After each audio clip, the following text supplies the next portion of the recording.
Hello, everybody. It is Tuesday, the 31st of August, and it's not any other Tuesday. It is deadline day. So really, I should be wearing a white shirt and a yellow tie, but unfortunately, you'll have to put up with me in my hoodie.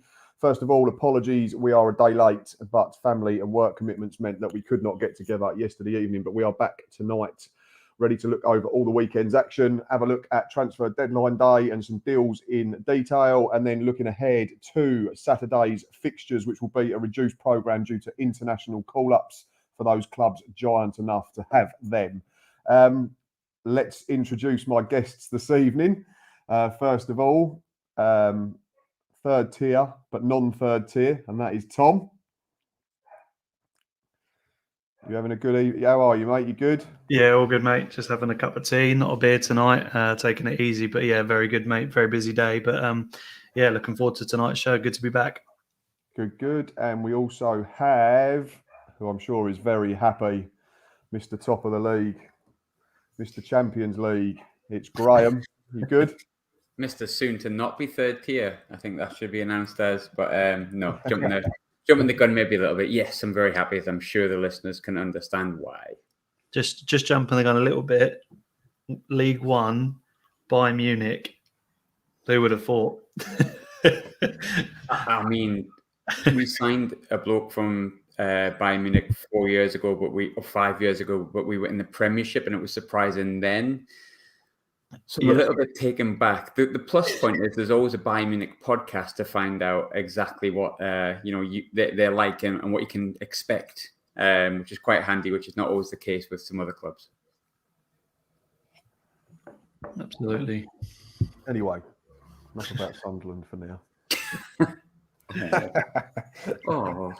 Right, let's say some hellos. We have good evening from Les. Good evening, everybody. Not very happy Gills fan here in East Yorkshire. Here. I think there's a lot of the fan base that feels similar at the moment, Les. Is it happening tonight? I can't see anything happening. Keep your eyes peeled, Les. That's all I'm going to say. I think one might be coming in. Evening to Ian Bradley.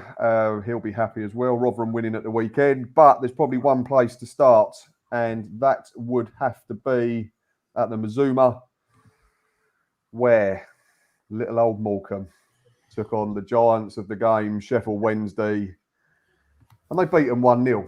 Bottom line, I've looked at the highlights. I don't know if Graham and Tom have. It's fair to say that Morecambe rode their luck a little bit. I think they hit the crossbar, didn't they, Wednesday at one point. Keepers made a couple of saves, but they stayed in the game, and then they got their bit of luck at the other end as well with an own goal. But it's a huge 3 points, and looking back in a few years, it will just say Morecambe 1, Sheffield Wednesday 0. So I know James and Charlie will be absolutely buzzing at the moment. Graham, what did you think of that performance and that result?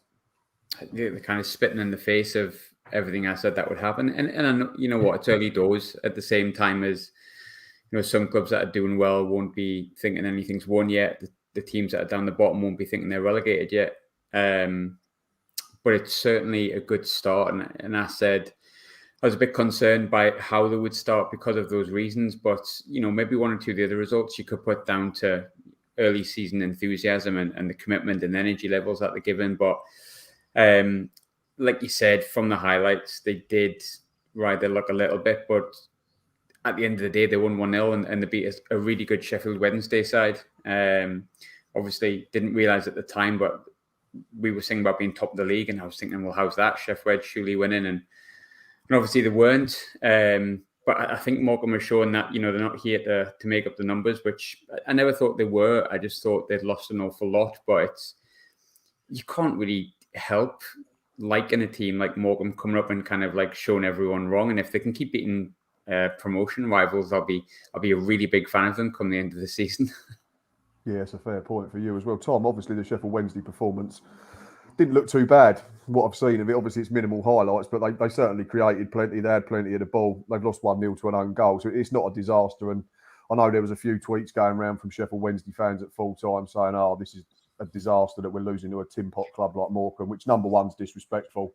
And number two, Graham will be able to tell you, it shows you what League One's all about. But what did you make of the Wednesday performance? They've got nothing to worry about, have they? No, one of these games where you can huff and puff and it just doesn't go your way. And if you're going to have bad luck, just like we witnessed with Burton against Cambridge the other week with 2 own goals, it's just one of those days which it happens. But credit to the manager. I believe he changed the system from 4-3-3 when they first started out. And I think he went to a 5-3-2 and added a bit of bite into the sort of midfield with pushing on wing backs. And I think it was only about 5 minutes after they changed system and made a couple of changes. Did they score and sort of it paid off? So he took that risk against a club that was dominating. Every credit to the Morecambe fans as well. We've shouted out the season tickets a couple of times as well, but I think it was their biggest ever stadium. I think it was like 5,480, something like that. Witnessed that, and obviously Sheffield Wednesday fans would have helped that. But last time I checked, Sheffield Wednesday are in League One, and so is Morecambe. And they didn't get the job done, regardless of hitting the bar a couple of times. The lineups are chalk and cheese in terms of quality and how much money is involved with it. But at the end of the day, it didn't count. Their resilience paid off. They hit the bar. It was Barry Bannon's cross, wasn't it? Looped in. Caught the keeper a little bit off guard, but they defended valiantly, and every credit. It's a clean sheet against Sheffield Wednesday. They've been scoring freely and been comfortable in games, and the front three worked really hard. Diagara, midfield, from what I understand, worked really hard as well. And Sheffield Wednesday won't be panicking, of course. They would like to see their team win, but with the quality they've got, they just didn't break through. But they'll be fine this season, and just a slight unfortunate event, but nonetheless, it's a fantastic win for Morecambe. Charlie's watching, so evening, Charlie. Massive. I don't know if he's talking about the win, Morecambe or Sheffield Wednesday. We'll let you decide, viewers.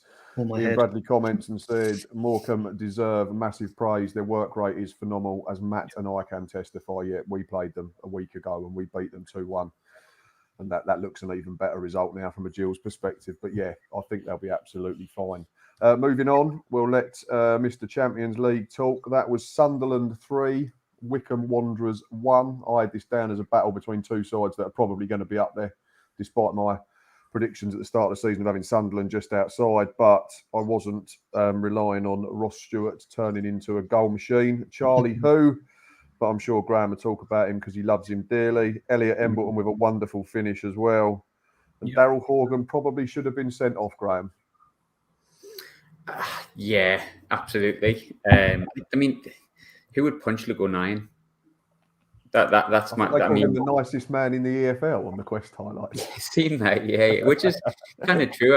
And I know some Sunderland fans don't rate him from a quality perspective. I personally love him in every aspect. I think he's great, but in terms of the performance, I said about Ross Stewart, there was just something about him in pre-season where you saw that you see football is a really simple game, and a lot of fans have laughed at us for not caring about Charlie Wyke and seeing it as sour grapes, but Charlie Wyke was very statuesque, and I'm sure Wigan fans are beginning to see that and kind of hoping and praying that it's just early doors and that will change, and hey, it might. But Ross Stewart wins the ball in the air. He's got good feet, and he lays the ball off and then he moves, and he's got Embleton right next to him, and Embleton's, I don't know what Tom did to him at Blackpool, but something's gone really right with him. But the big shout out, and I don't really want to shout him out, to be honest, because I want to kind of keep him under the radar, but it's Dan Neil. He's been absolutely outstanding, like completely by far our player of the year so far. Obviously, we're 5 games in, so it's not that much. But Dan Neil's been on like the fringes of the first team for ages. There's been a few people wanting to see him put in. I often thought it was because Max Power weren't very good, which is true in my opinion. Season before.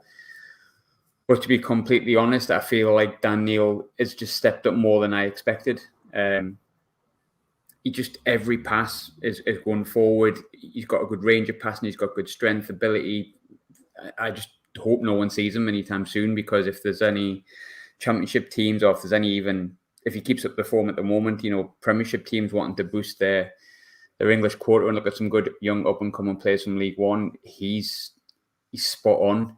His first 5 games, he's been phenomenal, and he's really making us tick. And having Embleton just behind Ross Stewart is just really working. And now we're signing players from Bayern Munich in League One, so confidence is really high. But the game, I agree with what you said about Wycombe. I felt like Wycombe was going to be a tough game, and they had a really good first 15 minutes without actually doing anything. If that makes sense. They had a lot of the ball, and you thought, what's going on here? Like, Wycombe coming here and dominating the possession the first 15 minutes, but Wigan, Sam Vokes was up front, and Sam Vokes put in kind of the performance that you would hope he would put in, just looked like a lump. And I'm sure he's not. He's played at a much higher level in this, but that's how he looked. Whereas we just looked much more quality in front of goal. Embleton's goal, if people have seen it, was brilliant. He did it for Blackpool last year in the playoffs, as Tom will remember. So he's starting to show his quality a lot. And Ross Stewart is just, he's brilliant, isn't he? The Irvin Ibrahimovic. So just looks to be more Wyke scores goals, but Ross Stewart at the moment, if he continue, he's not going to continue at this rate. I get that. He's going at just under a goal a game, but if he scores you 15 league goals and he offers you more in terms of movement and stretching defences and assists, then obviously he could end up being more pivotal than Charlie Wyke almost was last season. We've missed goals from midfield. I think if you looked at what last season, Charlie Wyke had your 31, and after that you had Ledbetter, who took the penalties on about 6 or 7, and then Chris Maguire, who can score goals. To me, it looks like we've got more goals from midfield this season, and an awful lot of that comes from the hard work and just basically the fact that defenders thus far can't handle Ross Stewart. So yeah, all good. I'm very happy, but I also think Wycombe will be fine. Probably the best side I've seen so far. As much as they lacked a little bit of quality in front of goal, I'm sure they'll be fine. Yeah, they'll be right up there as well. Right, moving on to the next game that we looked at, which was Wigan 1, Portsmouth 0. Tom, in isolation, it's a good result for Wigan. The concern, I think, a couple of you two certainly had, rather than myself at the start of the season, was how quickly would they gel? Well, they got 10 points from their first 5 games, and in them 5 games, they played Sunderland, Rotherham, Wycombe, Charlton, and now Portsmouth, and they've only lost once, and they're in the playoffs already. How impressed are you with the Latic start? Yep, I had them second probably about 3 times in the 27,000 leagues I did, just because I really love Liam Richardson's style. I think he brings a bitterness and a team that can win games without playing. And I know Pompey dominated a lot, and I say a lot of the game, but they dominated the stats specifically and dominated the ball. But what we're going to do, and recently, is they're scoring the odd goal, but they're winning games by that odd goal, and they're finding ways to win. And with the run they've had, when they come up against worse opposition, the likes of Fleetwood, Shrewsbury, Crewe, they're going to probably find that their team becomes a bit more free, and they go out and attack a lot more and then score a lot more goals. But like you've took the words right out of my mouth before you came to me, their run is probably the hardest, or one of the hardest in the leagues, and they sit comfortably, where they didn't expect to be, maybe like you said, with all the signings they made. They're the polar opposite to what Ipswich have done, and Ipswich have had an easier run. Granted, they've signed an abundance more of players in terms of what they've released. It feels like. Yeah, and that doesn't stop. Signed some more today, of course, but it's a game where Callum Lang again worked hard and got his goal in the end as well. I've been really impressed with him. I think he could probably play at a slightly higher level, but the game was relatively even.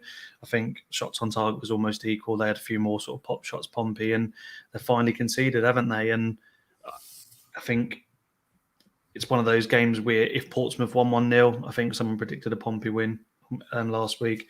Someone predicted a Wigan win by the odd goal, and you kind of expected that game to go either way with not many goals, just judging by the way that they both set up. But I really like the way they set up. I know Wyke hasn't impressed in terms of goals, but from what I understand, has been working really hard.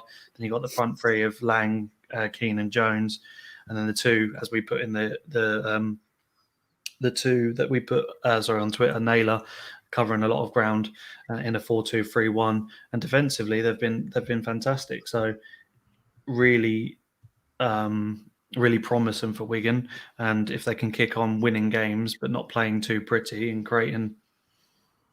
Well, they do. They've created chances. I remember against Sheffield Wednesday, they both missed about 3 or 4 clear-cut chances. So they're creating chances, and I think the goals will eventually start coming with the quality they've got in their squad. Yeah, 100%. And there's a comment there from Mark Green, 4-3-3. Age or his favourite formation. The Wigan defence looks really solid, and Naylor looks class covering like Tom said, we tweeted about him at the weekend. Absolutely spot on in terms of passing range and key passes, but then the other side, the tackles, the blocks, the interceptions, he does both sides. And he might not be. He's probably one of them players that you don't really want to notice on the pitch, because that means he's just getting about his business and keeping you ticking over. Ian Bradley's from the other side saying Pompey will definitely be in and around the top at the business end, but personally I think they're overrated. Not at all surprised Wigan turned them over. So yeah, some promising signs from even the sides that have lost out at the weekend. When you're playing teams that are likely to be directly rivaling you for the playoff places or whatever, someone has to win and someone has to lose. Obviously, next game though was MK Dons against Accrington Stanley. They've started all right, haven't they? Under, I forgot his name. Liam Manning. Liam Manning, that is it. Yeah, I think they're 3 unbeaten now. Mo Issa, I had as a key player for MK Dons at the start of the season in one of the written pieces that I did. 3rd goal of the season. It's a brilliant finish, a little drop of the shoulder onto his left foot and slots it home, and then it's a brilliant counter-attacking goal for the second late on. But Accrington, I think, could be fine as well. I think it's just a little bit of class from MK Dons. They're one of them sides we know that they'll pass you to death. They'll keep it for a week. They'll keep it for a fortnight. And I think in Mo Issa, they've probably added that cutting edge that they didn't have last season. Big win, though, in the next game was Cambridge against Bolton Wanderers. Bolton were unbeaten before then. But Cambridge have had a decent start, haven't they, after a tricky beginning at the season. A 1-0 win. Team goal, I don't know if you've seen it, Graham's absolutely superb and finished off by Shiloh Tracy. I think they're scoring for back-to-back games. I might be wrong. The youngster they got. Both doing right, considering we had them as completely doomed after losing Paul Mullin. Just a quick bit on Cambridge, Graham. Yeah, again, early days, but it flies in the face of my early season predictions. I said Morecambe would struggle, and I think Morecambe have probably had the more, I don't want to say shocking, but the more like eye-catching results is probably the ones that I've seen, because obviously they've beaten Ipswich, which I think was a lot of people's favourites. And then on top of that as well, you've got the win at the weekend as well. But Cambridge is sitting in 10th. Cambridge in 10th is far better than I'm sure their fans and their management expected. I've got a feeling they might be all right, actually. I've watched 1 or 2 of their games. Highlight-wise, they look relatively decent. Yes, they've lost their striker, but sometimes momentum carries you through. They'll have a dip at some point, but if they have it late enough in the season, they might be relatively safe in mid-table. But Tom, I don't know if you watched the Cambridge game, they were quite impressive. No, you again, Matt took the words out of my mouth. That first goal, or the only goal, should I say, was absolutely sensational. Houlihan picks up the ball and he was troublesome for Bolton a lot of the afternoon, and he's shown no signs of stopping even at League One level. Obviously, he's done it at the World Cup, etc. But I thought he might struggle potentially, but he's literally been class, and he picks up the ball, plays a 1-2, goes out wide, come across the box, and it's a very smart finish. It's a game that reminded me a little bit of the Sheffield Wednesday Morecambe game, just on the basis of Bolton dominated a lot of it, but Cambridge were very well organised, and I had them potentially bottom as well. And they're like I said, at the moment, whether it's running on momentum or whether they just generally are, it's going to be that sort of side which are going to be organised like Morecambe, and there's going to be a shock in the bottom 3. Who knows? But the front 3 or front 4, should I say, work really well. Tracy, Houlihan, Ironside have been really impressive so far, and the defence have been relatively untroubled.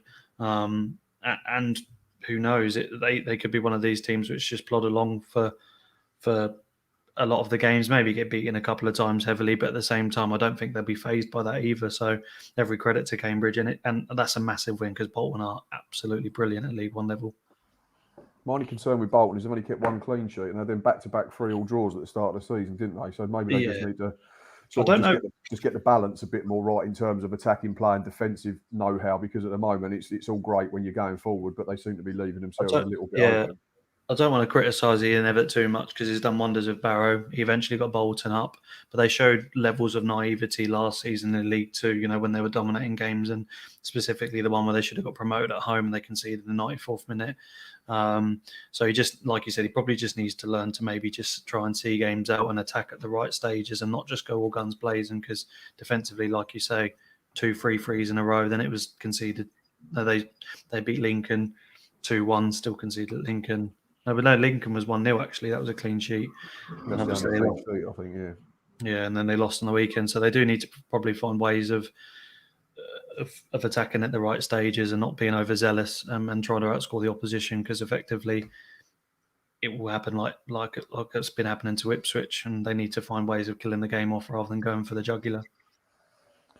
Yeah, I think that's a good assessment of both sides there. Charlie's back commenting, Shrimps fans thought League Two was exciting and too close to call, but League One is even more so. Absolutely, we've said it over and over again. It's just a phenomenal standard for the third tier of English football at the moment. And from a neutral point of view, it's really good to watch, which is what Tom is. From a Sunderland point of view, it's really good to watch at the moment, and that's what Graham is.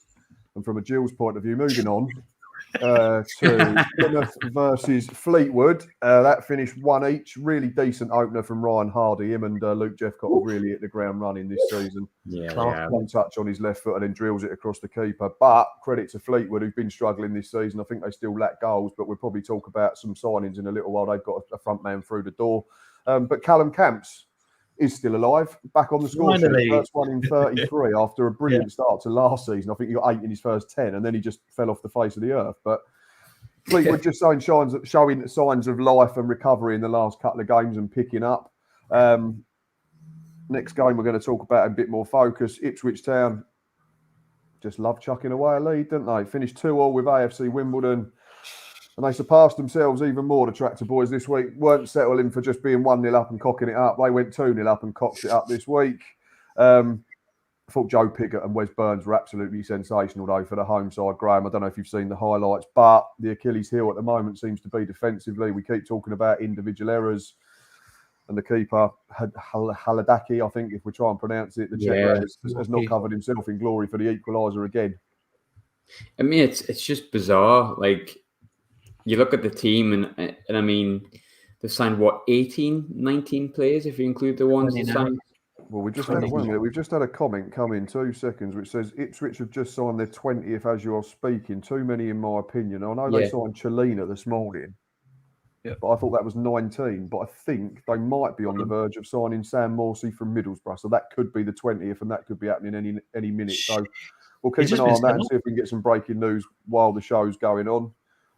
Obviously, we're talking about the Gills transfers that have happened today as well, so we can crack on with the rest of the show.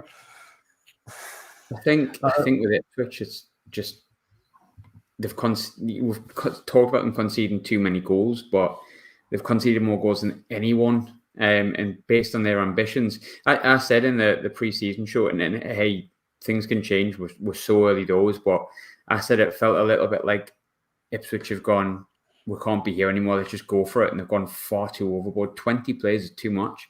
They'll not gel for however long. That's more than you can fit in your squad. It's just bizarre. Like, that could create unrest, unhappiness. And it almost seems like they've gone, if we sign all the decent players and pay them big wages. And like I say, I think we spoke about Chaplin last week on 16 grand, apparently, and a lot of other players on 10 grand. They need to get up this season. And they're going to have to do a bit of a Blackpool, I think, if not more. It's not looking good. I think, I'm not sure it's just over just yet for Ipswich, but at the same time, I think it's spot on, Graham. I think 20 signers through the door. If they were expecting to maybe have a season of transition, I think we'd have a different vibe about Ipswich. But the whole thing has been, we're going to win the league, we're going to do this, we're going to do that. And whether you're joking or not about Lincoln being in the top 2, but obviously you called Ipswich being in the playoffs just because they might not have it yet. But their goal expectancy each game is creeping up, and it is individual errors. And if they can cut them out, I think you will start to see some consistency, a bit like what we're going to see with Charlton coming up. But today they signed Selena. Don't get me wrong, but how are they going to fit all these players in? I got quite a shock the other day when I seen Ed Sheeran turn around. I thought they signed another one. Then I kind of noticed it was Ed Sheeran at the last minute. I thought, boys are getting too used to this. You think Paul McShane for a minute? They probably do have them at the back, to be honest with you. But if you look at the game in isolation, rather than the 2-0, it's, I think, 50-50. Both had 11 shots. Ipswich 5 on target. Wimbledon 4, 6 corners to Wimbledon, 4 to Ipswich. So overall, it's a pretty even game, and you could just argue and just say congratulations again to Wimbledon, who do not know when they've lost a game, because at 2-0 at Portman Road in front of 20,000 fans, you think, maybe they're going to come to their first win. But I think Ben Hennigan scored immediately after Wes Burns' fantastic goal, by the way, round the defender and banged it in. And then obviously last minute killer. They've just got to learn to win games. Otherwise it will be 10 games in, 11 games in, 12 games, and they might have only picked up a couple of wins. It will come for Ipswich, I'm sure, but they're not going to find the consistency like Wycombe and Sunderland are going to do, because they've got too much experience with the core of the teams from last season. And that's where the difference is going to be for me. I know it's early doors, but we'll have to see where Ipswich pick up their first win. They're not playing this weekend, so it gives them a chance to get on the training ground and cut out those mistakes. Yeah, certainly. And I know we keep saying it, and we'll have to eventually stop saying it, but it is only still the early stages of the season. But that's what I was just thinking of. Next comment, Niall Kelleher. Thank you, mate. Yeah, I was just thinking that Salida had played against Gills a couple of seasons ago in the FA Cup. Yeah, he did score a really good goal for Swansea at the Liberty Stadium when they beat us 4-1. This is a great show about the Gills tonight, isn't it? I'm really enjoying this so far. Haven't talked about our game yet. Right. Next game was Rotherham versus Doncaster Rovers, and it finished 2-0 to the Millers. I'm sure Ian will be commenting again. From what I saw, it was very, very comfortable for the home side. Michael Smith was pretty much unplayable, scored both goals, had one disallowed, might have had a hat-trick. Doncaster just got no attacking threat at the moment, have they? I think all their centre forwards are injured. Well, yeah, Bogle was refused to leave as well, didn't he? So I think they're trying to do something today.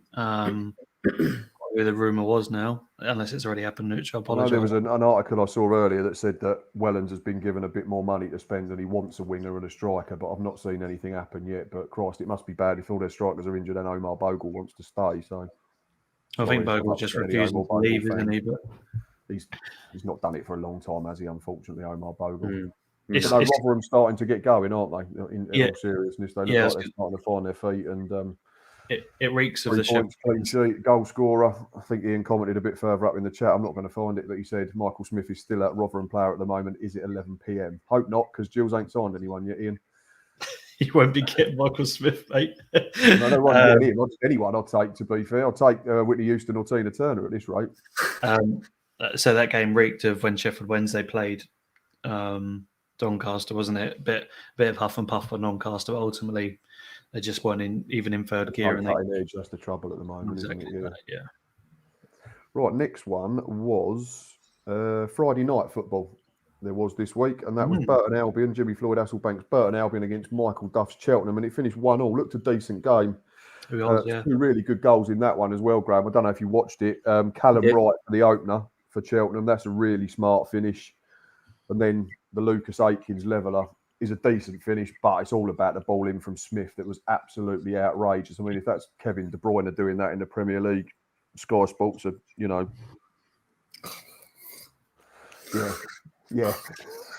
Exactly. For the audio listeners, Graham has started licking his tongue like a wild dog. That's my Sky Sports impression. But yeah, really good game and a decent point for Cheltenham, but also a decent point for Burton, I think, because they've got loads of injuries still at the moment, and I think they've still only lost one, haven't they? That was at Cambridge, or was it Cambridge? Yeah, it was Cambridge, wasn't it? Yeah, so both sides have had a decent start again, though. Yeah. Sorry, Tom. No, you go ahead, mate. I said about Burton, I said I fancied Burton to do something. Of course, the one game they haven't played that well, Cambridge, and then against us, one shot on target, but still won the game. They're in 7th. I think I predicted them 12th or something like that, but said I wouldn't be surprised if they pushed on further. It's what I said about momentum. It's just how far that's going to carry them. But I actually think they've got a decent squad as well. I think it's more than just momentum, and I think the marriage of Hasselbank and Burton just works, doesn't it? Some clubs and managers just get together and work, and it's fine. And I think Hasselbank is probably the man for Burton for a long, long time. Do I think they can trouble the automatics? Probably not, but I think they could get there or thereabouts. Playoffs, I honestly think there could be. I think I said there would be like a new Gillingham, didn't it, at the start of the season? It wouldn't surprise me if there were that 8th or 9th team that are going to get close to the playoffs, but maybe not get in there. But keep up the current run of form. No reason why they can't sneak in. This afternoon broke of them apparently signing David Jebberson on loan from Sheffield United would be an outrageous piece of business for this level. Yeah, it's a weird one, that. Apparently, he had a $1 million loan fee because he's been at the stadium twice because someone were looking for him. I don't personally think we could probably give him the first team football that he wants. That's maybe his decision. But I understood, and surely not, that the Sheffield United were wanting a £1 million loan fee. I'm guessing they've negated on that. I'm not. Yeah, I'm not. The rumours come from, I say a journalist. Everyone, credit to a journalist all out there, but like there seems to be a lot of them on Twitter that have verified that put these quotes out, and it doesn't seem realistic to me. But like Graham just said, if they've negated that fee, and the rumour as he wants to play with Jimmy Ford Hasselbank, and get first team football, which he's definitely going to get, obviously, at Burton. But they signed Harry Chapman from Blackburn. I think it's an absolutely cracking signing. We'll probably talk about that a bit later. But they sit the same as Wigan. They've had reasonable teams. They've played reasonable teams so far, and they sit sit on 10 points as well. And just going to what you said, Graham, to back it up, maybe not consistently fighting for the playoffs, but they can comfortably sit in the top 10, and it wouldn't be a shock if they continue to sign and bring those players back with how organised they are, if you saw them in and around that sort of area as well. But credit to Cheltenham for getting a draw away from home, and they're picking up points here and there, exactly what you need at the early stages. Certainly better than last season for Burton fans. I think they looked dead and gone, didn't they? So I think they'll be delighted that they're starting to. And Burton's, if you're looking at League One clubs that you want to join for the January window, if they're still ploughing along quite well, Burton's been in the Championship. They're a club that's got a notable manager that players will probably want to go and sign for at this level. If Burton have got half a chance at playoffs, or maybe even better around Christmas time, you never know who they could bring in January and really make a go for it. Yeah, they need some more quality off the bench, but yes, good depth. Yeah, huge. Next game, young Wigan. They've just made a signing in the last half hour or so. Joe Bennett has just arrived. Ian did make a quality signing. He's on a free as well. Not a Sunderland player. That's a shock. Over 300 games for Middlesbrough, Aston Villa and Cardiff on a 2-year deal. So that looks like another solid bit of business, a bit of experience as well into that back line. Completely free, that, Matt. You won't be spending any money on him. Well, why don't we go after him then? This sounds like one of our kind of deals. Doesn't get paid any wages. Don't spend any money. No, yeah, that's when we change. What he was still about, Joe Bennett. It's a quality signing for League One, that. Yeah, very good. Yeah, there's been plenty of them as well, and I'm sure there'll be a few. What we got? We got 3.5 hours to go. Oxford versus Lincoln City was the next game, though, and this was really comfortable for the Yellows. James Henry, we tweeted about him as well. Hat-trick, 2 great finishes from outside the box. Penalty for the third.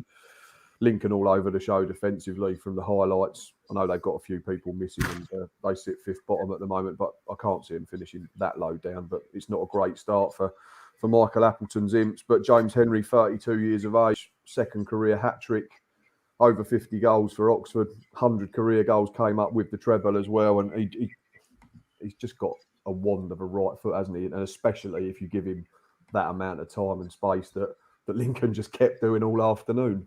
So yeah, it's a weird one. Like both, if you've seen his goals, both his goals were exactly the same. Just outside the box, almost the same blade of grass, and 2 really tidy finishes.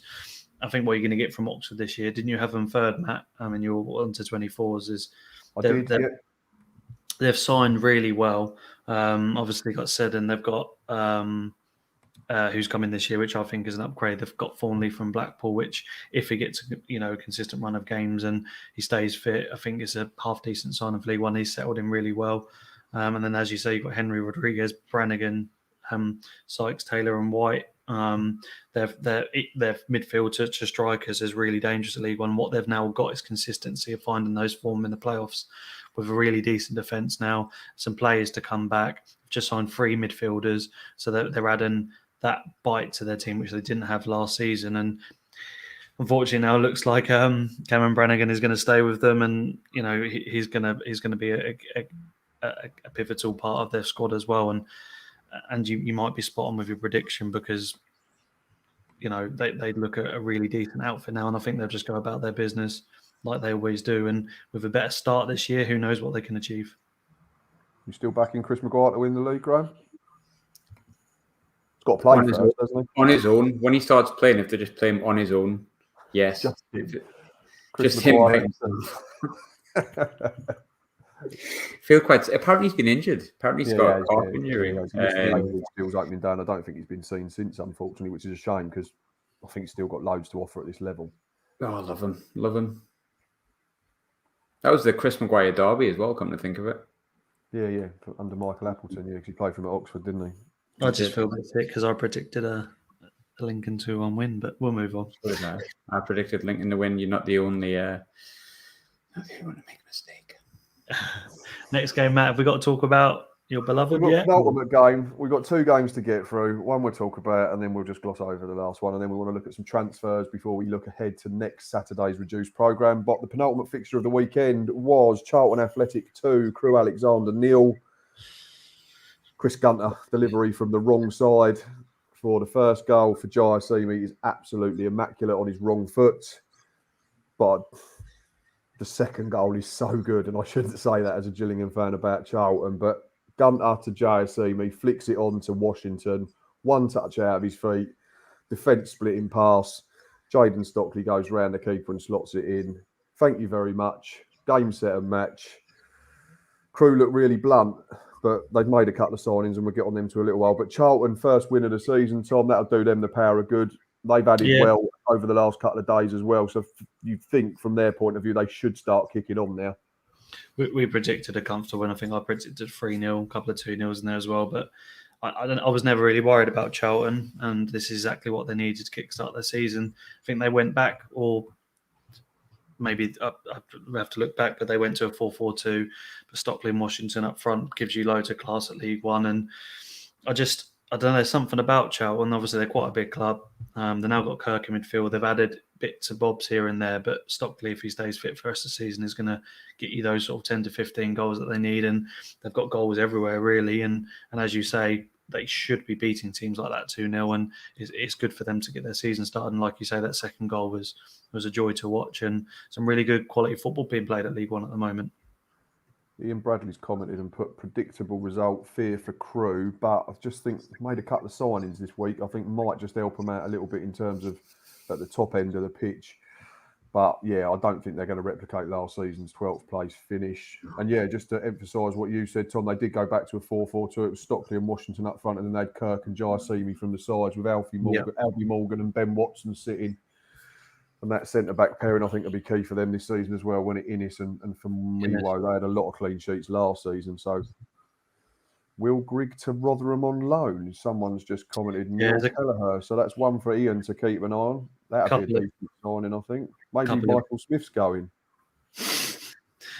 A couple of clubs have been putting in for him, apparently, but you're going to go to Rotherham out of all three. I think it were 2 sort of mid-table clubs. So I'm surprised. Anywhere he wants. Anywhere he wants. He can go to something like Rotherham now, unless there's a clause to Doncaster, wasn't it, where he was linked to? That's the rumour I heard earlier. Yeah. I was like, who's the player? They were in for Will Grigg. Whether he's going to go there, I don't know. But I don't mind where he goes. I have no real preference. Just anywhere you want. Salford, do what you like. Oh no, don't say that word on here. You can go with Salford if you want. Sky Sports fairy tale. Yeah, absolutely. No money involved. Netflix versus Sky Sports fairy tale. Come on, get it off the screen. If we're gonna, Gillingham won. Can we please talk about this game, because it had a goal of the weekend in it? It was Gills were brilliant for 40 minutes. We were really, really good. We matched them up. We went a back three for the first time in ages. I think probably only the second or third time under Evans. We brought in Reece Bennett to go alongside Tucker and Amar. We got Jackson and McKenzie further up the pitch as wing-backs to provide width. Jackson was providing pace. He was an outlet for the first 40 minutes. We scored a good goal. Dane Oliver had a half chance with a header, put it over. Ryan Jackson had a shot and pulled his thigh and had to come off. And from there, it swiftly unravelled, unfortunately. We had to take him off. David Tatonda came on. McKenzie switched sides. I like Robbie McKenzie, but he's not a dynamic wing-back or full-back like Jackson. And suddenly our outball just disappeared. We stopped pressing them back. Then we gave the ball away a couple of times. Jamie Cumming had to get us out of trouble once. In the second half, we just never got going. It was coming. We just weren't learning. I said on my Monday review, I think there's a foul on Jack Tucker in the build-up when he goes to head the ball away. I think Sam Cosgrove's pulling him shirt and he doesn't get enough purchase, but take nothing away from 17-year-old Tom Bloxham. It's an unbelievable finish. To even have the nerve to do it at 17, especially when you're playing in a side that hasn't scored a goal, is phenomenal. The technique's brilliant. Jamie Cumming dived, didn't need bother because he weren't getting anywhere near it. But we didn't learn. Unfortunately, we kept letting them play. We kept stepping off. they've scored a decent enough goal from their point of view. Again, it's decent movement down the left-hand side, but Carl Dempsey, usually reliable, doesn't track his runner, and Sam Cosgrove scores with a smart finish that goes into the side netting. You know it's a good finish if it's hitting the side netting. In truth, we never really look like equalising, but I'm not putting that on Evans. I'm not putting that on the players. We've got so many that are unfit. We had Verdane Oliver and Carriol up front. Both shouldn't have been in the squad. Daniel Phillips started, hasn't played for 3 weeks, got sent off, so he'll have another break. Jackson injured again. Tatonda coming back from a dead leg. No striker on the bench. Need I go on? There's just over 3 hours left of the transfer window. We desperately need a couple of bodies. But the club haven't tweeted since dinner time yesterday. I'm just checking now, just in case I have to eat humble pie. But no, there's still nothing so far. So fingers crossed for a big final 3 hours. But it's been tough being a Gills fan for the last week or so. There's rumblings of discontent. There's vitriol towards the chairman. He's come out again and told us we're not proper supporters if we disagree with what he says, which I think is quite frankly ridiculous. If you're personally abusing him and threatening, then I understand that there's no need for that and you're crossing the line. But you can't go around saying we're not proper supporters because we want to question decisions being made by the chairman. I've travelled 600 miles this season to watch one win in 90 minutes. So I'm not a proper supporter because I question how he's running the club. I think it's ludicrous, to be quite honest. But such is life. We move on. We dust ourselves down and we hope we sign a striker and a left back before 11 o'clock. 2 hours, 20 minutes, even less. Brilliant. Cheers, Ian. I didn't want to point out the time. AHG, just as you brushed past it, said, what's the other views of the sending off? Yeah, I mean, I've done my views on my video, so I don't know what you two thought of it. Yeah, well, saw the melee, pins him down. Should probably get more than the red card, really, you know, in retrospect. But love a melee, though. Yeah, just a little bit uncomfortable. Like, just, I don't know, red card, wasn't it, at the end of the day? And there's no two ways about it. But I just wanted to say, unfortunately, it was a loss to the Gills, obviously, for Matt, but credit to Shrewsbury pick themselves up again. And like you say, they haven't scored. And then for him to try that, and maybe he just thought, we haven't scored, so I'm just going to try it. And like you say, it's a wonder goal for a good kid and very instinctive. So it'd be interesting to see how he does this season. Maybe he can be a shining light for the Shrews. They're going to need something this year. Yeah, definitely. Whoa. I have no idea what that was. Normally you'll get cars coming past, but I think it was one of those street cleaners. Who knows? Maybe it's Steve Evans picking up a striker.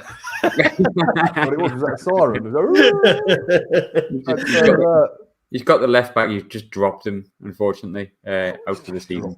Brilliant stuff.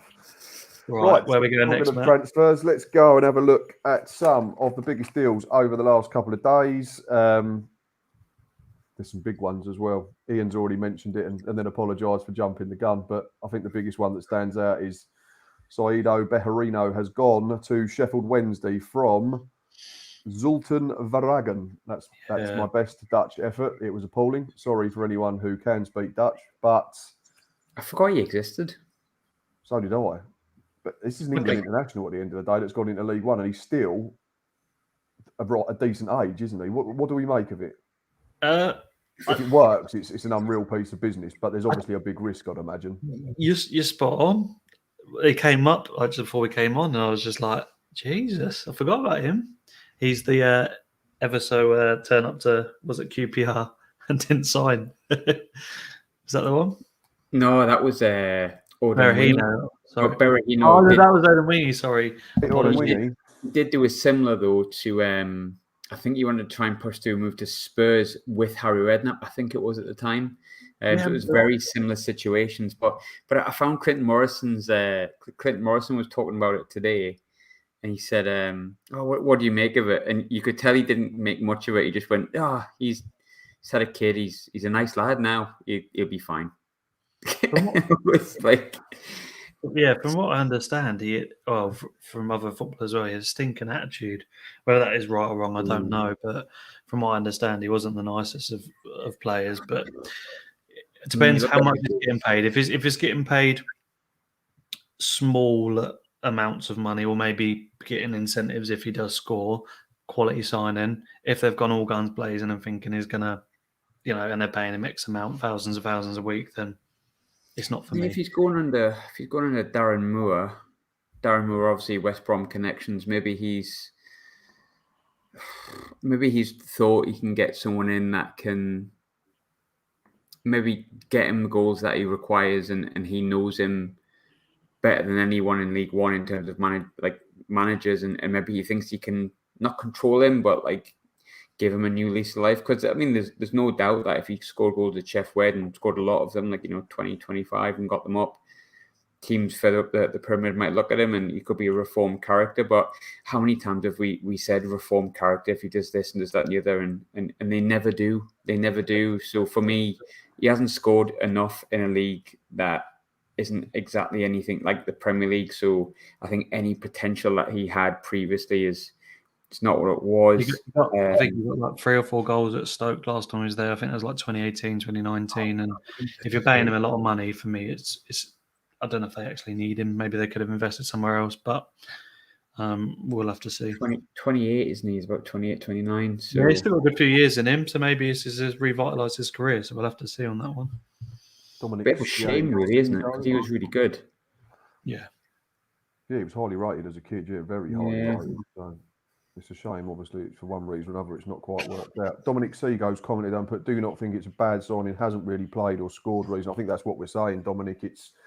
There's a huge element of risk because if he turns up and doesn't hit the ground running, then people are going to say it's a big waste of money. But you can see why Wednesday have taken the chance, I think, and he probably could be a good foil for Lee Gregory, who's more of a player that can hold it up a bit better. And if you can get Berahino in behind, it could turn out to be a very, very good signing. Got another potential transfer breaking news here. Accrington signing Ethan Hamilton from Posh for an undisclosed fee. So that's one to keep an eye on. Let me just trust Accrington. I feel like when Accrington sign players, they just don't ever really sign that badly. I can't tell you the last player Accrington signed that was a horrendous buy. I'm sure Accrington fans will tell me wrong, but I can't remember a player that there might be a player that brought in that's just filled a gap and done a job, but they don't tend to. Yeah, that's a done deal. That is a done deal. Accrington announced it 12 minutes ago, and they've spent money on him as well. So fair play to Andy Hull, who runs a very tight ship. Is he? I think that comes though, Graham, because they sign players that are generally low expectation, and that's no disrespect to Accrington. Maybe. They get these diamonds in and then they polish them up and sell them on generally. So I think there's a lower expectation for them to perform. It's a different club to your Ipswich, your Portsmouth, your Sunderland, isn't it? Exactly. With all due respect. But it's a what you'd have to say is a decent big name signing for a club of Accrington Stanley's stature, I think. Pompey are overstocked in that market. Is a young kid. I think he plays centre middle, left wing as well, and it's exactly what Coleman will want: versatility. I haven't seen him play too much, to be honest with you, but at 22, like you say, Coleman works wonders with his signings, and they just become a unit together, don't they? And like you said, they'll make a fee on him, and if not, he'll become a solid signing for them, which will stay for them for a long time. Right, other ones that we got, I'm going to run through them, and I'm going to come to you, Tay, and say hit or miss. That's what we're going to do because we're running out of time, and we need to check ahead to Saturday's fixtures as well before we finish up. So, first answer, Selena. Dihon to Ipswich on loan. Graham, will he be a hit, a miss, or somewhere in between? I just want one of them answers. No description, no reason why. Go. Miss. Tom? Hit if he plays.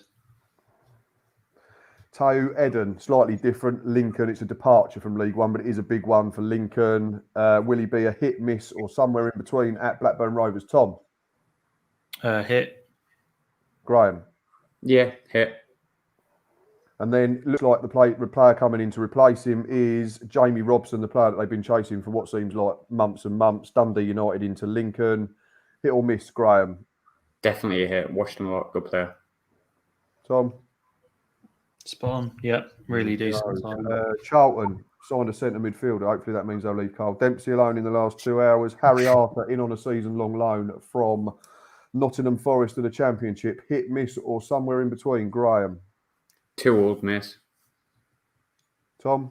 Somewhere in between. It's not an exciting signing for me. Yeah, I think I'd have him somewhere in between at the moment. Scott Cashgit, this was the one that we was talking about. We said Crewe. I'd have taken him at Gills. We desperately need that type of striker. Could be a good foil to Mikel Mandron. Hit, miss, or somewhere in between, Tom? Yeah, I want to give reasons, but I'll say hit. Same. Graham?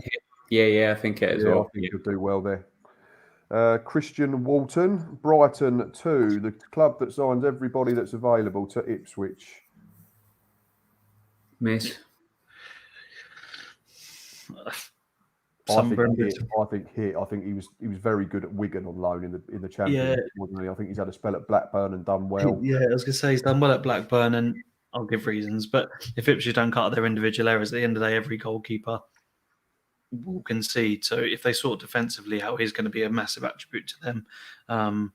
Definitely, I think they oversold Adlaki a little bit, and he needs maybe to play on and off in cup games and build his confidence back up. But yeah, I'll say hit. Yeah, I think he might end up being number one, to be honest, Walton. And the final one that I've got of note, I know there's been plenty of others, but obviously we can only go through so many. Joe Garner gone from Apoel FC in Cyprus to the warmer climes of Fleetwood. Graham, hit, miss, or somewhere in between? Like Joe Garner hit. Oh yeah, Rangers link. Yeah. Tom? I'm going to go against you again. Give reasons. He's a very, very good player, but somewhere in between because Fleetwood aren't great. Yeah. I'm going to work towards just hit. He's exactly what they need, and I thought he was. Yeah, he's spot on. And don't get me wrong, they're playing really well. They're again, they're well organised as you expect from a Grayson side, and I think he will do well. It's just if he was in a better side, he'd flourish, a lot more. Good Rangers man as well. No bias on this show. That's what we like. Straight down the middle. Right. Final 9 minutes of tonight's show. We are approaching injury time. We have some fixtures on Saturday, but unfortunately it's not the full complement. Well, it depends if your club's playing well or not playing well, and if you're on or off. For me, we're not playing well. We've got hardly any people fit, so it's no great shakes to me that our game's off. But let's have a look at the first game for the weekend. Wimbledon versus Oxford. Tom, home win, away win, or draw?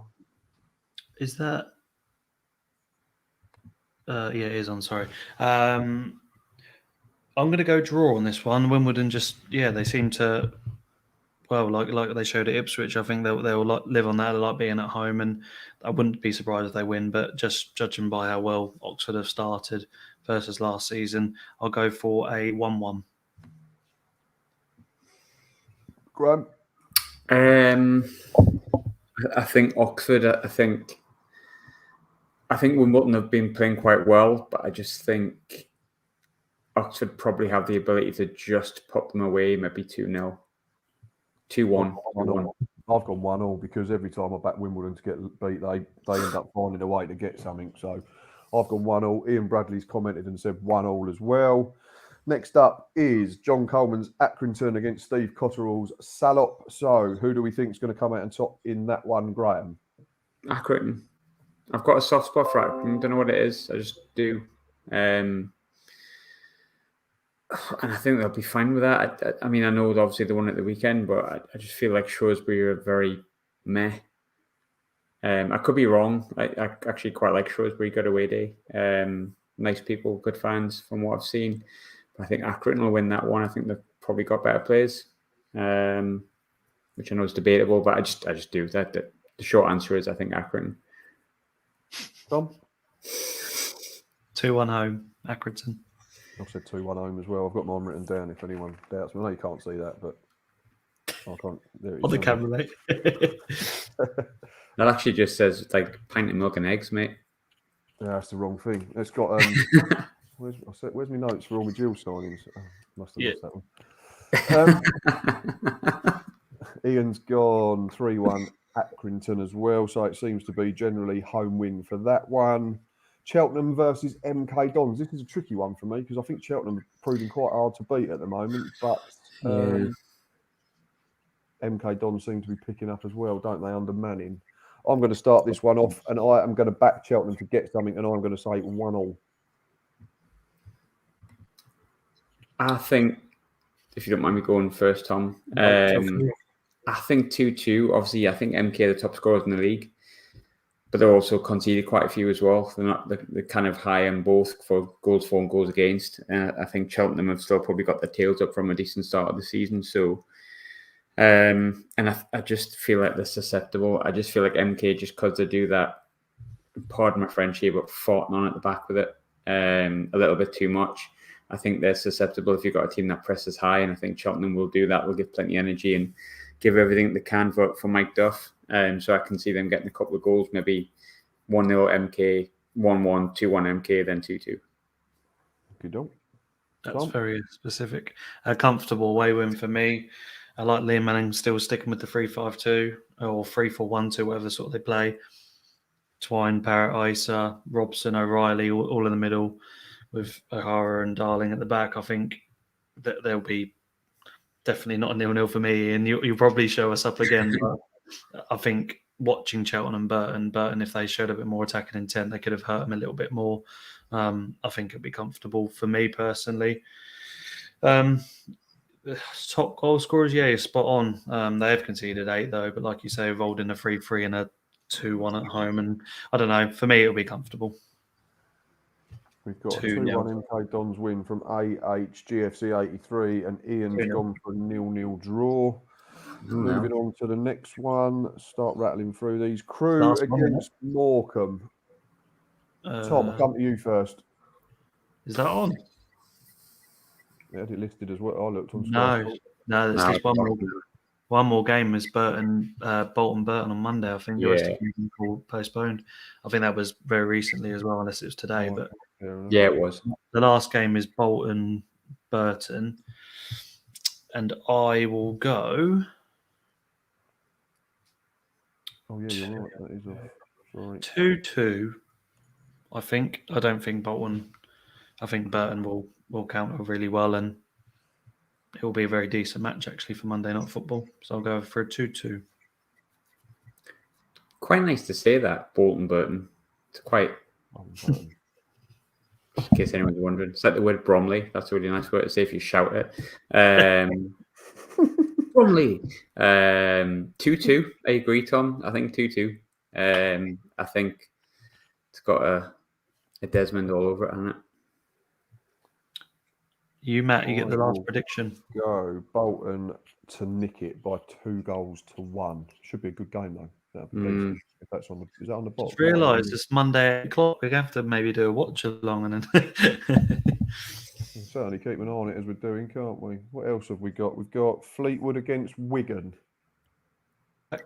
Sorry. That's still going ahead according to Sky Sports. What do we think on that one, Graham? Which game, sorry? Fleetwood Wigan. No, literally the last game was Bolton. Unless I'm wrong. Yeah, I thought that one because I was thinking there. I'm going to say Fleetwood anyway. I'm going to say Fleetwood will beat Wigan at some point. You see that? Oh, fair enough. What's that, BBC or? Yeah, but I think it's quite recent. They've been called off because there was only 2 recently. Sky Sports are still listing it with prices as if it's on. So it's also got Ipswich as well. Is that off as well then? Sky Sports. I'm sure it is. Oh, yeah, because it's Sky Sports and it's not the Premier League, so they don't really give a toss, do they? So. I'm sure it is, but we'll write our predictions down if they are on Twitter because it's getting to the hour mark now. I know we've got to go on to a transfer show, haven't we? Yeah, it shouldn't take me long. I can't believe we didn't mention the buy-in signing hit on this before we go. I was over to you, Graham, on that one. I even opened the show with it, but you can give us, you've got a minute to give us your thoughts on your new signing from the Bundesliga. I know nothing about him, but I knew nothing about him until this morning, but now I'm pretty convinced he's the best player in League One. So definitely a hit. Although we did once sign Barcelona B's captain, who captained Lionel Messi, and he was absolutely crap. Got sent off in his debut against Bury in the League Cup. Double Champions League winner, though. This geezy of signed, so. Yeah, I've seen that. They're mad, isn't it? Not be as good as Jan Kirchhoff. He's the best Bayern Munich player that's ever existed. Fair enough. Right, over to you, Matt, to end the show. No, just a big thank you to everyone, obviously to Tom and to Graham, as always. Love having a chat on a weekly basis. Thank you to everyone who's been watching live. Thank you to everyone who's commented. The audio will be out either tonight or first thing in the morning, depending on how quick we can get that sorted out. And we will be back next week in our normal Monday night slot of 8 p.m. But until then, enjoy your week, and we shall see you next Monday.